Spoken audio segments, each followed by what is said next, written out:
This is the second video on population dynamics. We are talking about how biotic and abiotic factors influence populations of organisms, and in this video we're going to specifically look at aspects of population growth. Population growth, then, is the change in the size of the population over time. This population change can be influenced by both biotic and abiotic factors, and we're going to talk about those factors in a little more detail. Your abiotic factors include things that come from the environment in general, such as what's going on with climate or water or natural disasters. What sort of geographic boundaries are going to have an impact on the population, and just the general patterns of distribution that are hardwired into the genes of the organism, how close this particular organism likes to live with other individuals of its kind. Biotic factors include things that bring more individuals into the population or take them out. So this includes the reproduction rate, or otherwise known as the birth rate, the death rate, immigration rate, which is individuals coming in, and emigration rate, which are individuals going out. So to look at some of these details, these abiotic factors in a little more detail, this chart shows you a comparison of the average annual temperature to the annual precipitation, or how much water becomes available. And liquid water is very important for life. So it puts the various biomes on this chart, comparing where there is a lot of temperature, high temperatures, warmer temperatures, and a lot of water. So of course the thing that has the highest amount of water and the warmest temperature is your tropical rainforest, and at the very opposite end of that is the tundra. So the tundra is not only cold, it is cold and dry. And just those two factors give you some idea why we have many more organisms living in a tropical rainforest than we ever do in a tundra. Room temperature is around 20 degrees Celsius, so you can see that these are average temperatures, but the bulk of the biomes are really clustered around those temperatures that we do feel comfortable, which is why we've got humans in most of these places around the world. You can just compare the biodiversity of these two pictures of biomes over on the right. In your temperate rainforest, so these are rainforests that we have like on the northwest coast of the United States, you can see we've got lots of trees and lots of vegetation. And in comparison, the tundra picture here, there is some vegetation, but there are no large trees, no shrubs. Everything is very small because it is such harsh conditions, so very cold and dry. A wildfire, such as shown here that happened in 2013, is going to cause a number of changes in the environment. It's going to be destroying a lot of habitat for the animals that live there. It'll destroy plants directly, and of course drive a lot of the wildlife out of the area if it is not killing them outright. Right now, with the wildfires that are going on in Australia, there is a concern for a number of species of animals, many of which were on the endangered list to begin with, having lost their habitat or maybe even lost numbers of individuals, whether those populations are going to be able to rebound at all. A geographic boundary, such as you would have here in this island, something on the island would have a hard time getting off the island. It's a distance to the mainland. And so that's going to have an influence on what kind of organisms will be living on it, how many can be there in that population, and also characteristics over time on their size perhaps, or their ability to withstand disease. In my own family, we have had Shetland sheep, which come from the Shetland Isles, and this is a very small, hardy breed of sheep that developed from the Icelandic sheep left by the Vikings on the Shetland Isles. And then over time, in this very harsh environment, the only individuals that survived were ones that were pretty tough, able to withstand the temperatures and kind of not so great grazing. And so these, as a breed, it became a smaller size but very, very tough breed because of the boundaries, the abiotic factors that had influence on the generation after generation of that particular sheep. This last picture shows you a distribution pattern that is uniform. So we talked about it in the previous video on how various organisms will put themselves in either a clumped or a random or a uniform distribution pattern. And I mentioned birds when they're on the nest, often are spaced out, and so it's about 1 meter in between each of these nests. And the penguins will defend their nesting site. They don't want anybody encroaching on their space, but they also don't want to be too far away from everybody else for protection, so they're spaced out in this way.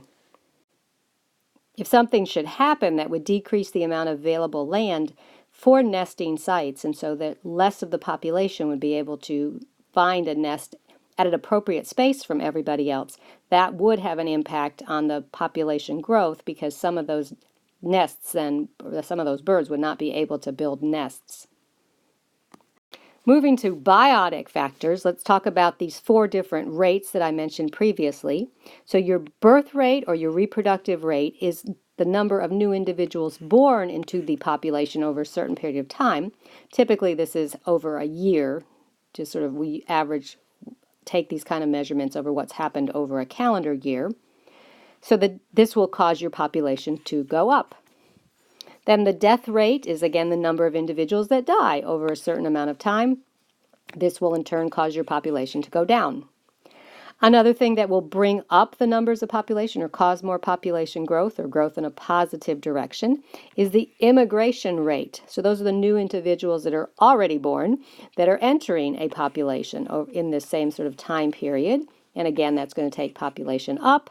And then you have your emigration rate, which is the opposite of immigration, and these are those that leave a certain population, and again, that would take your numbers down. So when you look at how much the population has increased or decreased out of these 4 factors, you get an overall population change, which then leads to the overall population growth. So to look at something for as a specific example, and I don't know why when I brought this into the program, I kind of lost my parentheses over here. It moved. But anyway, this particular picture says we had 60 baby birds born in that year, but 40 of birds died, whether they be the babies or older ones, we don't know. We just know there's 40 total deaths. So between birth and death rate, we would take the 60 and subtract the 40, leaving us with a net gain of positive 20 individuals in the population. And then immigration, well, 12 individuals came in, but 19 individuals left. And so we have to take our 12 and subtract the 19 that left, and so we have a negative change here, a -7. We're in the whole 7 individuals. So if we compare our positive 20 and our -7, then we've got a net gain of positive 13 new individuals in this population over that time period of a year. Often you see these rates expressed in a graph such as this. And so in this case, we've just got birth rate with the solid line and death rate with the dotted line. And as you look at this chart, you can see that during this first section, the birth line is above the death line. So population numbers would be going up, would be experiencing growth during that time period. But here, when we have our dotted line running higher, this point the population would be decreasing because the death rate is higher than the birth rate, and so on. So we can look at this graphs of this type, and just get a general sense, is the population increasing or decreasing? This particular graph doesn't give us any total numbers of the population. So under ideal conditions, growth is exponential. It just keeps on getting faster and faster. There's more and more. As there are more individuals in a population, the growth rate gets even faster and even more come in.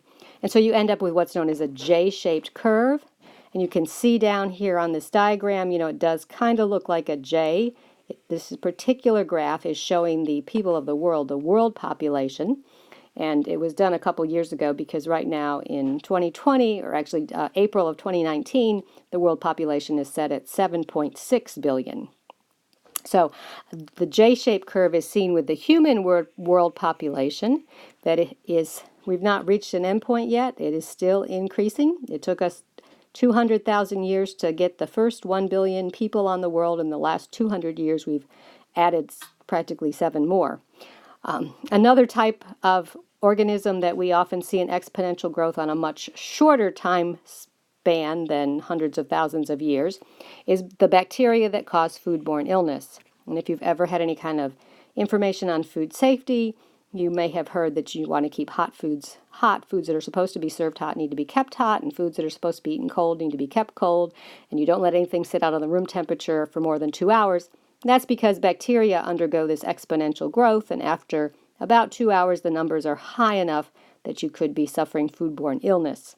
And so for that short period of time, bacteria can be experiencing this exponential growth. And then in circumstances where you have invasive species in an ecosystem, where there's no natural predators, you again will see exponential growth because there's nothing to slow down their high growth rate. But for most populations, we don't see exponential growth because populations are limited by the carrying capacity of the ecosystem in which we find them. Carrying capacity refers to the largest population that can be supported by that ecosystem without the ecosystem itself experiencing harm. Obviously, if you have a large population of herbivores and they completely eat all of the plants, the ecosystem is suffering harm, and that is beyond the carrying capacity. And then we would have some loss, a greater death rate of those herbivores in order to kind of have a rebound effect. So instead of a J-shaped curve, what we end up with is a more S-shaped curve. It's kind of a flattened S. And so we see here that the population starts off with kind of like the exponential growth, but instead of continuing sort of straight up to the sky, it flattens out here. And where that flattening out starts to appear, that's where the limiting factors are sort of coming into play to put more control on the population, to slow down the population growth. Eventually, the carrying capacity of the ecosystem causes the population numbers to fluctuate, to go up and down around a certain size. So you've got a sort of a balanced situation going where the population might get a little bit higher, but then it gets a little bit lower and a little bit higher, a little bit lower as some of these limiting factors play into it. So if we were to graph that situation, we would have our growth of our population happening here, but then it would sort of oscillate around up and down depending upon what's happening that particular year. So if we were actually tracking year by year, you'd have a population that fluctuates. So what are these limiting factors? What kinds of things influence populations? Basically, we divide them into two categories. There are density-dependent limiting factors, and the density here is referring to the population density, and then density-independent factors. Your density-dependent factors are things that become important as population size increases. So as you have more individuals, the density of the population in a particular area will increase, and that's going to then kick into potentially limiting the population. One of the things that's one of the density-dependent factors are the various types of competition that can occur. So is there competition for food, and not everybody is able to get enough food? Or is there competition for mates, and not every male is able to find a female or female to find a male? Or is there competition for space? Is there not enough territory for nesting, as I mentioned previously, or not enough territory for hunting because of the higher levels of consumers are going to need to kind of have more space to find their food source? So all of these types of competition will limit the population's growth rate as the population gets larger and larger. The amount of predation will have an impact as there are more of prey animals available, then of course predators can eat more abundantly, and that in turn will affect the predator population, as we mentioned when we were talking about predation. And then disease outbreaks can control populations. It's a density-dependent factor because as populations get more crowded and individuals are closer to each other, disease can spread more easily. And that's why right now in the wintertime we're in the middle of cold and flu season, because people are inside more and we're more clustered together, and the germs that are present seem to spread more easily from one person to the other. Your density-independent factors can occur at any time. It doesn't matter how large or small the population is. They can have an impact on the population's growth at any time. And these include natural disasters like wildfires or volcanic eruptions, or unusual weather, hotter or colder or wetter or drier than usual. And then human activities fall into this category. So when humans make choices that limit the habitat for various animals or for plants in ecosystems, then this will influence the growth of that population, and it really has nothing to do with how many individuals in that population were present beforehand. Another consideration, especially when it comes to human population, is what is known as the age-sex structure. And this is how many individuals of a particular age are present.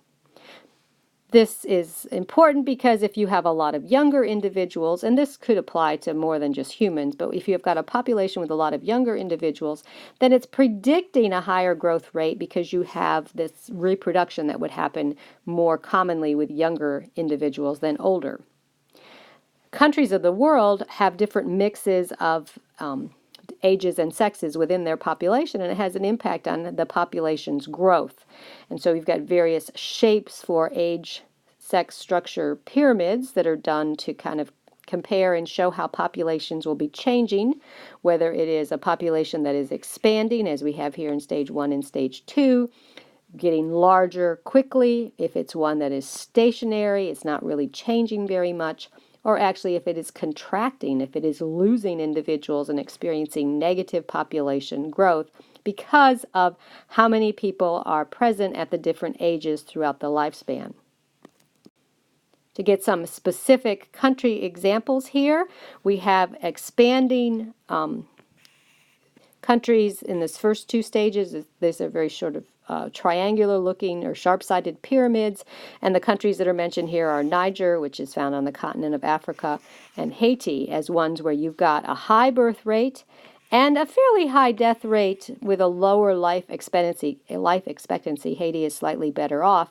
So you have lots of people on the bottom of the pyramid, lots of young people, but not so many older people. And so lots of these high level of younger people mean that they're likely to reproduce and add more young people and increase the numbers of the population that way. This stationary population, which we have here in Morocco, and to many, this is also very similar to what's happening in the United States, is that we don't have a particularly high birth rate anymore, but we have a low death rate and a long life expectancy. And so a higher population is getting older. This, increasing population is over 65. I forget how soon it's happening, but in the next few years, they're estimating that the number of people over 65 will be greater than the number of people younger than 65 here in the United States. And so this population is not seeing a big change in numbers when you're thinking just about birth rate and death rate. Immigration and emigration, of course, can change regardless of birth and death rate. And then this last example is one that's actually shrinking in size. It's contracting because it has a very low birth rate and a low death rate and a long life expectancy. And then Australia is given as the country for an example in this particular structure. And then finally, survivorship curves are another way that we can talk about how populations change. Survivorship refers to how many offspring survive in different populations. And there are basically three different types. Type 1 organisms, you have parents that produce few offspring, but they get a lot of parental care. This is very true of humans, but not most large animals also do provide a lot of parental care. So that most of the offspring survive to adulthood and they survive to reproduce and keep things going. So the survivorship is high, because this over here we have the percentage of the organisms that survive. So it remains relatively flat until later on when the organisms are older, and then you get a quicker dying off at the very end. Type 2, you have parents that produce moderate amount of offspring, so not small, not large, kind of in the middle. There's some parental care. It has more of a steady decrease, that there's not any abrupt change in death rates, but pretty much it's the same amount of death rate throughout the lifespan. This is true for birds and some other species that reproduce asexually. And then finally, the last type, the type 3, you have many offspring being produced, but the parents really don't do anything to take care of them. So, it's the lay 'em and leave 'em egg reproduction like you get with the many amphibians and other invertebrates. So in the long run, you have relatively few offspring survive. You may have 10,000 eggs laid, and then 10 will eventually of the species will make it to adulthood. And so your death rate is very, very fast in the beginning, and then kind of after this organism has made it through adolescence, say, they have a much lower chance of dying, and the death rate slows down quite a bit. So that's just another way that we talk about how the relationship between how organisms care for their young and how it affects the death rate for that population, and then how it affects what age of offspring is present in that population. So just to summarize, population growth concerns how fast a population changes in size over time, and both abiotic and biotic factors can influence the population growth. Under ideal conditions, populations can grow exponentially, but most populations don't live under ideal conditions, and so the population growth is controlled by the carrying capacity of the ecosystem, putting on various limiting factors. The density-dependent limiting factors slow population growth as population size increases as it gets close to that carrying capacity, whereas your density-independent factors can slow population growth at any time, regardless of the population size.